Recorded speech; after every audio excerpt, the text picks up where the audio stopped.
ओम श्री गुरुवे नमः। ओम शांति शांति शांति। प्रणाम भगवान। भगवान ईश्वर विश्वास श्री स्वामी अखंडानंद सरस्वती जी का दिव्य ग्रंथ, पेज 37 से आगे। फकीर ने सब देख लिया। अब जब चोर लोग और आगे बढ़ गए और बहुत दूर चले गए, तब फकीर धीमे धीमे वापस लौटने लगा। मार्ग का ध्यान रहे, इस दृष्टि से फकीर अपनी लंगोटी के छोटे छोटे टुकड़े बनाकर पेड़ों पर बांधता गया। इस प्रकार निशानी लगाता लगाता फकीर सेठ की हवेली में अपने एकांत स्थान पर पहुंचा। सुबह होने पर सेठ प्रतिदिन की तरह प्रणाम निवेदन करके फकीर के कमरे के द्वार के बाहर दांतुनाद रखने लगा। फकीर ने कमरे का दरवाजा खोला और सेठ को आशीर्वाद देते हुए आसन ग्रहण करने को कहा। सेठ सबने बैठा। फकीर ने सेठ को पिछली रात की सारी घटना सविस्तार सुना दी। सेठ ने फकीर की आज्ञानुसार पुलिस सुरक्षा की व्यवस्था की और अपने धन माल को सुरक्षित रूप से प्राप्त किया। 9-10 दिन बीत गए। गृहस्थ रात्रि की भिक्षा के समय फकीर के पास रुका। जब फकीर ने भिक्षा ग्रहण कर ली, तब गृहस्थ ने कहा, महाराज, मेरे मन में कुछ दिनों से एक प्रश्न बारंबार उठ रहा है। यदि आप आज्ञा दें तो आपके श्री चरणों में सबने सादर निवेदन करूं। फकीर ने कहा, हाँ हाँ, अवश्य पूछो।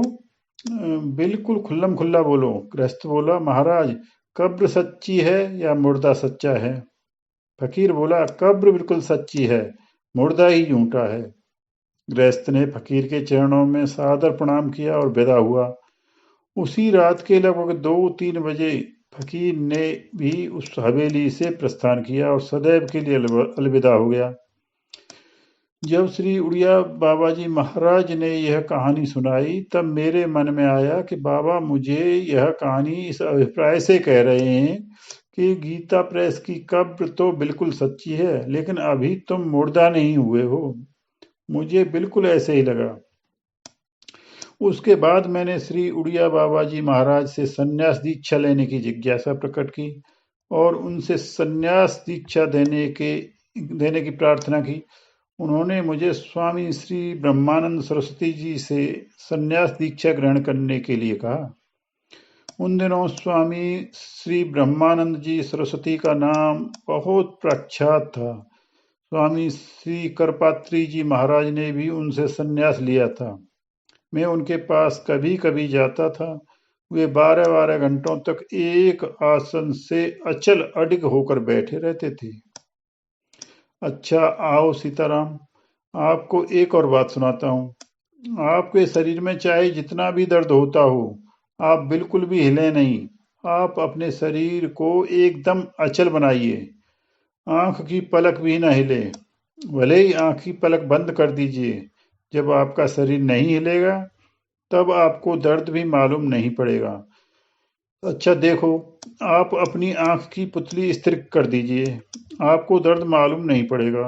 आंख की पुतली दाएं बाएं ऊपर नीचे हिले नहीं, जहां है वहीं रहे। जोर लगाकर मत रखिए। जितनी देर तक आपकी आंख की पुतली स्थिर रहेगी, उतनी देर तक आपको दर्द मालूम नहीं पड़ेगा। नारायण, एक और सुनो।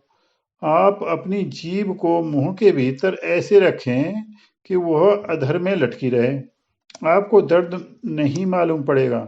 आपके ओठ तो बंद रहें, लेकिन दांत आपस में लगे नहीं।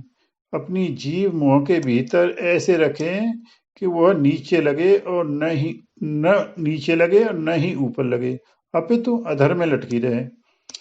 जितनी देर तक आपकी जीभ अधर में लटकी रहेगी, उतनी देर तक आपको दर्द मालूम नहीं पड़ेगा।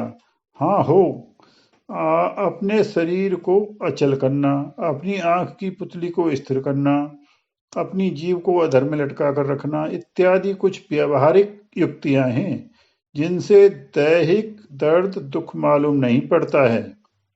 यदि आप चाहें तो यहीं अभी 1 मिनट में इन युक्तियों का प्रयोग करके देख लीजिए और शरीर में मालूम पड़ने वाले दर्द, दुख से राहत पाइए। प्रणाम भगवान। इसके आगे कल